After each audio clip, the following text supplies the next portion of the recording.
Hey everybody, Buddy McNeese here, financial advisor with Frederica Wealth Advisory on St. Simons Island. On our channel, we're starting a new series called Meet the Professional. And the idea is simple. We all live in this incredible community in Southeast Georgia, and there's some really interesting people building businesses, creating opportunities, and giving back in ways none of us really hear about.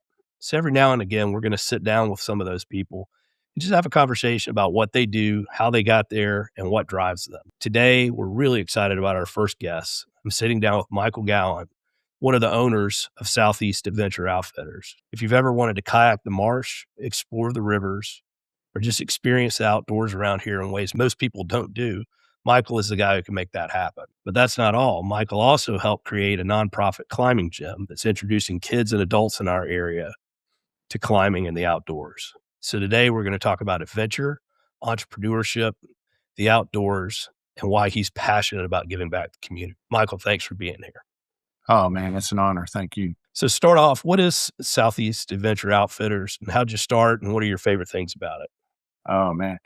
Yeah, 1994, we decided that Paul and I, my first partner, we felt like there was a need for folks to have access to the outdoors here. And we had never seen sea kayaks before, but as soon as we saw them, we thought they were the perfect vehicles for exploring the marsh. And, one thing led to another, and we kind of started our business. And it's been really gratifying to see it grow over these last 32 years. It's so hard to believe it's been 32 years. I know. At what point, I know I've known you for a long time. And you've always been an outdoorsman, I believe. At what point did you think it was going to be a business and not just a hobby? I don't know. I think it was finally getting the confidence to feel comfortable taking people outside safely. And that took a little while. It's one thing to be out there on your own, but it's another to take a family with some kids and feel like, you can kind of manage everything for them and give them a nice experience and do it safely. So it was a long road of building that confidence and not feeling like you had to basically hold their hand or deal with the weather. So that confidence, grew over time, and so now I'm pretty comfortable with it. And we have fortunately and blissfully, we have a pretty long safety record. That's awesome. And I want to also introduce on the call today, Danielle Banks, who I believe Danielle used to work with you, but she's now our head of operations. But Danielle, what did you do? I was a kayak guide for Southeast Adventure when I was 19 Wow. through 22, maybe. So it's been a few years, but it was, one of the best times of my life. And it's funny because Michael, I believe, introduced me to you, buddy, as soon as I graduated. So it was a funny full circle moment. And I just owe so much to Michael and Southeast Adventure. And I mean, I met my husband there. So it's been great. That's awesome. Well, yes. By the way, Michael, thank you for introducing Danielle years ago, and I'm glad I made a good enough impression that she came back to work with us. It's amazing how things come full circle, isn't it? Yeah. It's a small world, certainly a small island. So, and this is a question for both of you. Then, what is one experience that out of towners should do at least once? Why don't you start, Michael? I always tell folks that they have to get in something that floats, whether it's a boat or a kayak or whatever it takes to get out in the marsh, because, most of our area is marsh and water. And to fully appreciate all the things of coastal Georgia, you really just got to get out there in it. Okay. How about you, Danielle? Yeah, I mean, I completely agree. In addition to getting out on the water, get out to some of the restaurants on the island, And I mean, you love to talk about food around town, buddy. But absolutely getting into the marsh because it seems far off. You're driving over the marsh, you're not really going into it. And so to be able to have the chance to get in the marsh and see all there is to see, because there's a lot going on up close that you completely miss when you're driving over the bridge. So it's an eye-opening experience. Well, speaking of that, what is an animal encounter, Michael, that you will never forget? There's been a few, I suppose. It's just really amazing that you can go out there every day and see something different and see something unique and see something special. I mean, I did a trip yesterday and the dolphin were, it's spring. They're mating all around the boat and looking at us and chuffing, a behavior they do. Saw a northern harrier sitting on the marsh. They're really light. They're mostly flying. But in years past, I've seen whales offshore. They're pretty rare. Turtles laying eggs, hatchlings. Occasionally we find random dead things. Animals, you just never know what the buzzers are looking at. It's kind of weird, but saw a eastern diamondback swim in the creek one time and Oh, wow. got some awesome shots of him. To me, it's always like, what's next? You just really never know. Yeah, and it could be any day. Danielle, do you ever see any interesting animal encounters? Oh, absolutely. I mean, and there's things that happen every single year that I would always look forward to, like the horseshoe crabs climbing up out of the water, and you see them all over the marsh, and that happens every year. And another thing is I about the marsh that I love is in the spring. It's like in the winter things are quiet. The marsh looks kind of dead. Certainly not, but it's quiet, not a lot of activity so much as the spring. And you start to hear the marsh wren, and that's like the sound of summer. Spring is coming, and then there's just so much wildlife, like Michael mentioned. There's lots of happy activity, you could say, with the dolphins and um, different birds coming up from the south, and sharks are out and about. It's so much fun seeing the stingrays along the bank of the marsh. That's one of my favorites to see, the Atlantic stingrays. But you just never know what you're going to get out there. So, Michael, where did your love of the outdoors come from? Was it your mom, your dad, or just as an Islander? I know growing up, we were just outdoors. Yeah, We didn't have an option. that's right. Here. Yeah, there's too much screen time these days. Yeah. It was my parents. My folks always had interest in other barrier islands, in the islands, and my family, cousins and all. We grew up playing in the marsh. I always joke I didn't realize it was job training. Um, but yeah, that's where it comes from. Would you think that, I maybe know the answer to this because I work with money and I don't get tired of working with money or money. But do you find that working in the outdoors has made it less enjoyable because it's now your business, or do you still have the same passion to get outside as you did when you were 15?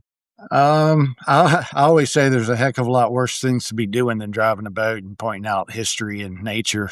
So no, I'm really grateful for the opportunity and to have come and be in a place that people are dying to come to and can't wait to get here. I mean, it's just luck of the draw that we all ended up here. And we could have been anywhere, and we just happened to be in this one of the most beautiful places in the world. Yeah. So always grateful.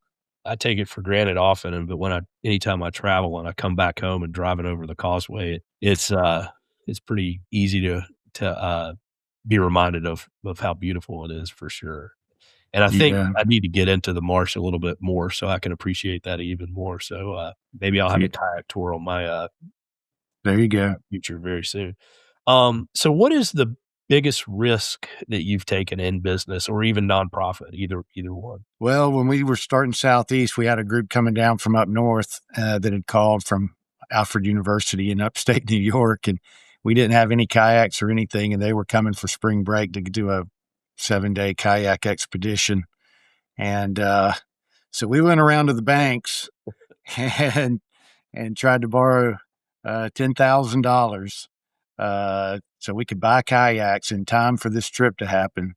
And Trey Parker's dad, Bill Parker, bless him, he took mercy on us two young punks and loaned us 10 grand against our old beat up Suburban. And we thought that was the end of the world, owing $10,000 to the bank. Wow. and how are we going to pay for it and this and that. And looking back on it, it's funny, because, you get used to, it's kind of one of those things you get used to owing more and borrowing more and all that stuff. I guess that leap of faith of like, hey, we're going to make a run of this thing. That was one of them. I don't know. There's been others, I'm sure, but it's been a gratifying run to see the growth of the sport. Absolutely. And it's, again, coming up from someone who used to think that they were surfing on St. Simon's Island, it's neat to see if we'd have known back then just all the different things you could do in the water, from paddleboard to kayaking and everything in between. I think it's great that you got into it as early as you did. To the point of what you were saying earlier about going away and coming back and appreciating it. When I was 18, I kind of felt the same way too. You don't know what you got. And a lot of kids, I really encourage them to get out there and go other places, because to fully appreciate what you have here, you got to go other places. And, that's why our generation, they leave off to work and all, and here they come trickling back as soon as they can, Yeah. Yeah, and I think, jumping back a second, I think all of us have borrowed money from Bill Parker at some point. I remember that same conversation with him. So Yeah. let's jump over to the climate gym if we could. Tell us about Brunswick Rocks. Yeah, and this kind of goes back to the confidence thing. I can trace back us sitting here talking today to my Outward Bound experience in Colorado when I was 18. I spent a summer out there doing a mountaineering course, and that was the first time I ever climbed, first time I ever got on rope. But it was also the first time that I truly had to be self-sufficient, carrying all our food on our backs and working in a group environment, making weather calls, trying to be safe. And it really opened my eyes up to the fact that an outdoor activity can become a business, can be something you can share, can be an avenue for growth and personal, growth. In college, we climbed, and my buddies and I, up in Athens and up in North Carolina and all. And I had a dream. Southeast Adventure is a passion project, basically. And Brunswick Rocks is a passion project as well. And I figured I would take it to my grave. But I'd poked at it a couple times over the years, and to the credit of the owner of the Crest building, Tommy McGraw, and he and I just happened to go out on a charter together and got to talking, and he bought the Crest building and made that space available for us. And then Jared DeVincent it on the fly. My friend Jared agreed to help me start it. I'm good at some things, but I'm not good at a lot of things that are required to do these things. And so Jared and I both had a common passion for climbing and all the things that it can teach our kids and youth, and the connections it can help people make. And there you have it. And there we are. Well, how's it doing, and what areas of the community are you surprised that are using it? And are there any, if there's good, there's bad. Is there anything you regret or maybe would do differently? Nonprofit work is a whole different thing, and so getting used to approaching organizations and people and individuals and your friends for money and donations. And I know you were one of the early ones, and for that, super grateful. But yeah, it takes a little getting used to, and so that's an ongoing thing. That doesn't go away. Yeah. And so that's kind of the challenging side of it. But the most rewarding side of it is when you get a group of city rec department kids in there, or the Y kids, or even Coastal Georgia Community College kids, and especially the 7 to 14-year-olds. They're a little nervous, they're a little scared, and then before you know it, they've overcome these fears, and you see that growth and confidence right there in front of your eyes. You can't beat it. That's awesome. Well, I'm going to hit you with some rapid fire questions here. Yeah, So go ahead. What's it like working with old friends? I know there's always familiar faces in your shop or on your tours. Yeah, it's great. You know, Robbie and I went to high school together, and Yeah. he's still holding down the fort of the shop. Cindy and I have been friends forever, and she has been my partner at Southeast Adventure and really deserves a huge amount of the credit for the success of Southeast Adventure. You know, I couldn't have done it without her, and I wouldn't want to have done it without her and Robbie. Um, you know, and she married one of my best friends, and you know, she would have been the one that interviewed Danielle and brought her on board, and everybody else that has come through the shop through the years. And you know, it's been 32 years, so we've watched a lot of kids grow up. They come back and work for us. Now they're having kids, Danielle.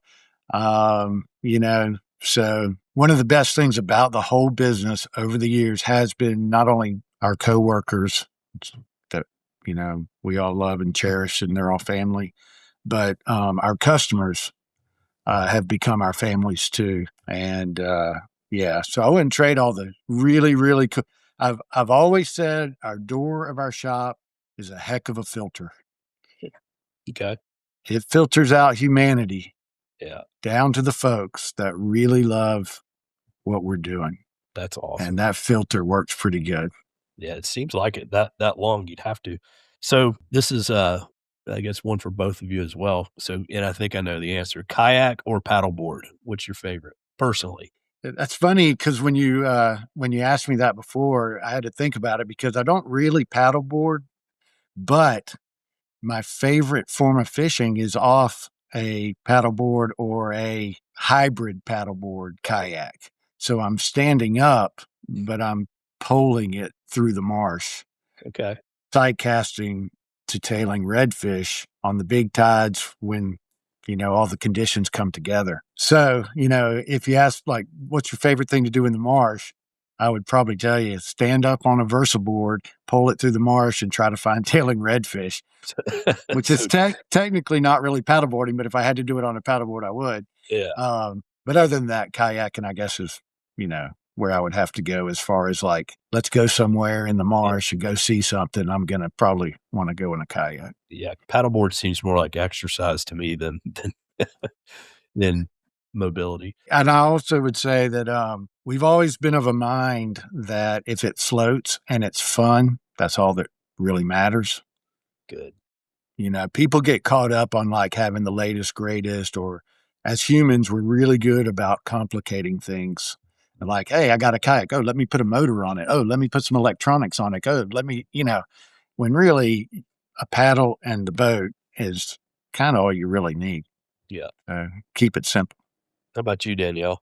I love that. Keep it simple. I'd have to say kayak, just because you can go so much farther with it and you can really make a trip out of it. I love packing down the kayak with some overnight gear and camping along the river. I mean, that to me is like the epitome of joy and fun for me. But on the other hand, it's a lot of work. So I love the paddleboard. If I'm just trying to get out early in the morning, take it to the beach, paddleboard in the ocean for the sunrise. I mean, like, you can't beat that either. So it just depends on what you're after. So on a day-to-day experience, I'd say paddleboard. But if I'm really trying to go out on a trip that I will cherish and remember forever, it's probably going to be in a kayak. So, Michael, what's one piece of gear that you never go without? Danielle, what would you say that probably is? Radio. Well, that's a good one. Yeah. I would say my camera. Okay. Yeah. You know, because I really try to take it with me. Yeah, I really try hard to not have it, you know. Yeah. And when you asked about, you know, the outdoor thing becoming because it's work, is do you lose your joy? I try to really avoid that with the photography. Okay. I want to I want to sell pictures, you know, but I don't want to have to sell pictures. You know, I don't want to push picture. I like it, you know, if somebody asks me to, you know, yeah, hey, I want to buy a picture or something. But I really enjoy sharing pictures. So on every trip, I take pictures and then I send them back to whoever is on the trip with me. And as I pass our kayak groups in the boat, I take pictures and send them back to our customers, Oh, that's great. And so, yeah. Well, so you may have a job in retirement as a photographer. You never know. I always keep that in the back of my mind. It's like, hey, man, how can I make this easy? Well, I'm not, if you do what you love, it's never work. That's right. Yeah. Well, what if speaking of working, if money were no object, what adventure would you want to do? Yeah, that's a great question. And man, I'd buy about a year's worth of time and then just go to some of these bucket list places that, global. Yeah. Yeah. We Yeah. love Patagonia. Patagonia would be really neat. We had a client that went this past year with her kids, and it was a bucket list for Yeah. them, and it was pretty neat stories coming back out of that. So Oh, yeah. that would be on my list too. And kind of closing out, what's something that outdoor teaches you that a guy sitting behind a desk is either forgotten about or will never know about? There's not conditioned space outside. Yeah, you better dress accordingly. Yeah. Yeah, I don't know. The tide comes in and out. The dolphin don't care what's going on in world events. I like Circadian. that part. The Dolphins are not going to ask me how the market's doing. So Nah, the yeah. circadian rhythms are just doing their thing. Yeah. Yeah, sun comes up and down, plants grow. It's all temporary. Yeah, that's certainly something we all need to remember for sure. That's right. Well, man, I know you've got a trip, and I appreciate you taking the time today to sit and talk with us. And man, I enjoyed it, and I would love to be Joe Rogan and talk for 2.5 hours with you. Well, maybe you'll get there. Yeah, well, your little side hustle. Yeah, maybe. Well, I appreciate it again. Thank you so much. Oh, always, anytime. You got Let's it. get out there. Yeah, well, absolutely. I appreciate it. Yep. Thanks. All right. See y'all later.